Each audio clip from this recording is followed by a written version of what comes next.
મિત્રો આજે આપણા જોડે હોન્ડા 125 સીસી આવ્યું છે, એવિએટર 125 સીસી। તો એમાં જે છે બેલ્ટ ચેન્જ કરવાનો છે, બેલ્ટ તૂટી ગયો છે, બેલ્ટ નવો નાખવાનો છે।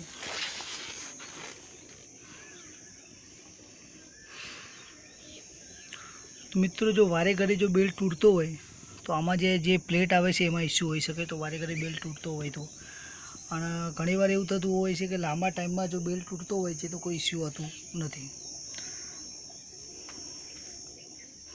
તો એના માટે એક પાછળનો જે ક્લચવાળો ભાગ છે એ પણ કહેવાના મતલબમાં ખોલવો પડતો હોય છે। આ બંને વસ્તુ એના ઉપર 19 નંબરની નટ આવશે।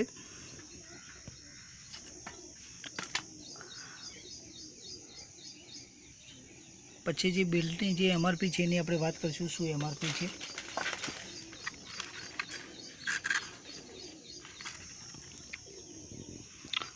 ₹260 એમઆરપી છે બેલ્ટની।